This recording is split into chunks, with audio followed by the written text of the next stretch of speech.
Before I get started, of course, I want to tell a story. We're going to be talking about our leadership style and kind of the way our brain works and so forth. And so I want to tell you all a story about Diego. And I love stories about Diego, of course, because he was a great dog. This story about Diego is really kind of Diego's personality and an example of how his brain got locked into a certain way of seeing things and a determination to accomplish a goal. Okay. Those primal drives, the lower brain really engaged in this situation. So, many years ago, and this was actually before I started working with DFW Dog Watch Hidden Fences.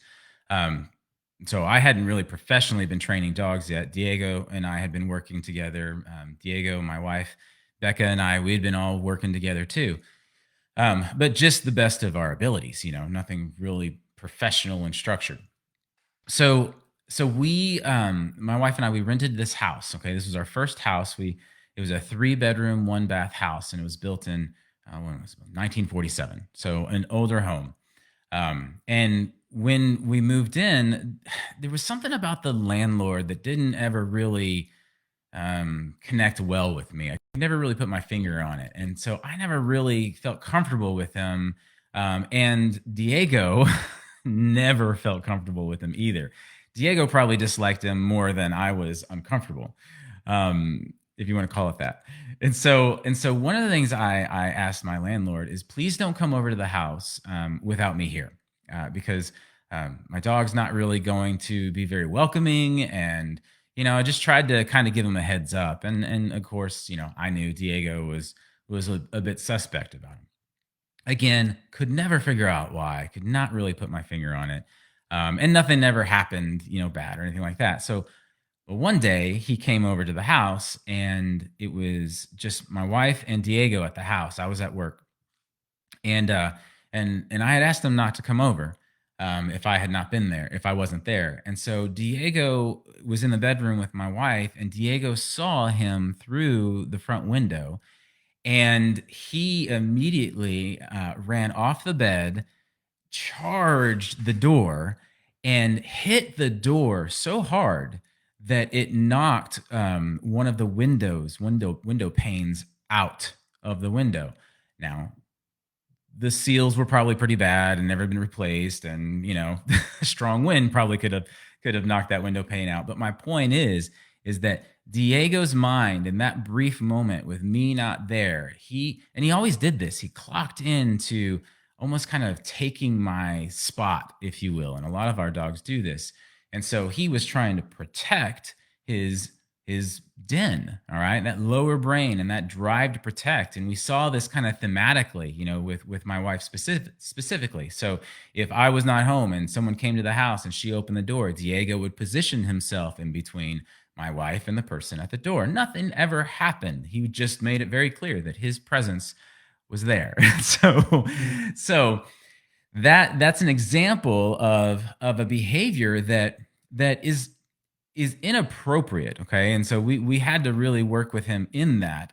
Like a lot of y'all have had to work with your dogs accepting people into your home. It's inappropriate, but it's still psychologically balanced, or there's harmony there within the dog's mind. Okay. It's lower brain action as well, but he's Diego's performing his job in his mind in that moment. Okay. And so it's not completely, it's not completely unbalanced. It's not, bad behavior. It's just not acceptable within that environment. Okay. So if y'all remember, on Monday, we talked about functional and behavioral leader. All right. I went through the definitions of those two. If you don't remember the definitions, go back to part 1. But I will say, I will continue with functional leader. The nickname for the functional leader is engineer, and the nickname for the behavioral leader is the hippie. Okay, so those nicknames right there can kind of give you an idea of how these individuals typically are. Okay, and so within that leadership, functional, behavioral, engineer, and hippie, I also want you to think a little bit more along the lines of brain chemistry. Which hemisphere is making decisions? Okay, so if you're gravitating towards, say, the functional leader, then more times than not, your left hemisphere is really propelling your decision making and the way you organize your thoughts. Okay, so if you don't know, the left hemisphere is responsible for logical thinking, kind of common sense, if you will, analytical thinking, data, evidence, all that kind of stuff. And then it moves that information into the right hemisphere. So if you think along the lines of a functional leader, the engineer executes leadership in primarily the left hemisphere of their brain. Okay. And this is an individual whose personality is making decisions like that and seeing their world like that. Very factual, very data driven, very evidential, supportive. There's got to be a support system there. There's, got to be contingencies, things like that. Okay. In leading our dogs, the engineer is going to, really find comfort in using the leash and using a crate and using the tools that are available to them to shape that good behavior. Okay. Now, the behavioral leader, the hippie, think along the lines of decision making kind of resting or coming from in the right hemisphere. So, the right hemisphere being responsible for, instead of linear thinking like in the left hemisphere, the right hemisphere is abstract thinking, is creative tendencies, wanting to create things and very artsy and lack of boundaries is a good one. Just like the engineer likes those structures and those boundaries, and then the hippie doesn't like boundaries all that much. I'm laughing because this is me. So if you think of the hippie making decisions primarily in the right hemisphere, and then the execution or application of their leadership being seen that way too, wanting to do off leash things, wanting to be a little bit more nurturing and playful and engaged in those kind of activities, which both are great. Okay. Both are fantastic. It's very important for us as leaders to be able to identify that we are leaning towards one or the other. So I'm a behavioral leader. Now, if I just stay in my behavioral leadership, then I don't actually get a chance to teach and train my dogs. All right. So if I'm insisting on doing everything off leash and I haven't been able to take advantage of the structures and the consistency that fall within the functional leadership, then I'm not building companionship. It's one-sided. It's not very healthy. There's no harmony there, and that's what we're trying to get to. We want to identify which side or which behavioral style or leadership style. I apologize. Which leadership style we lean towards, but then when we identify that, we flip over to the other leadership style so that we can bring harmony. So, in order for me to be the best at my behavioral leadership and apply and execute that the way that I'm wired to do, then I need to be proficient in the functional leadership. I need both my left and my right hemispheres to connect. Just like we don't want our dogs to just stay in the lower brain. I didn't want Diego to stay in that lower brain decision. And then that's how he's going to greet everybody that comes over the house. No, no, no, no, no, no, no. So we don't want our dogs to be slaves to the wolf in them and their lower brain. And we ourselves, we don't want to be slaves to just what our tendency is or what just feels good in how we engage with our dogs. So what's the practical application here? The practical application is that if you're a behavioral leader, if you're leaning towards that, like I do, I don't like using the leash. I like the magic of a dog and I working together and communicating with each other off leash.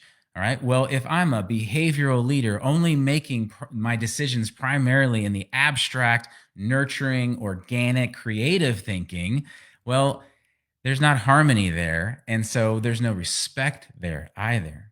So I'm a slave to what I just want to do. And therefore, my dog then smells, sees, and hears that I'm not really in control of myself, the moment in time, okay, or the environment.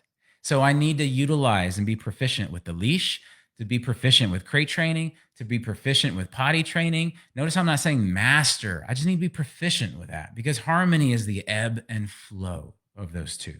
So here's my my encouragement to y'all. All right. If you are gravitating towards behavioral leadership, then give yourself permission to be consistent with establishing boundaries. Okay. Boundaries are the behaviors we want with our dogs. Okay. They kind of is the same thing in our personal life.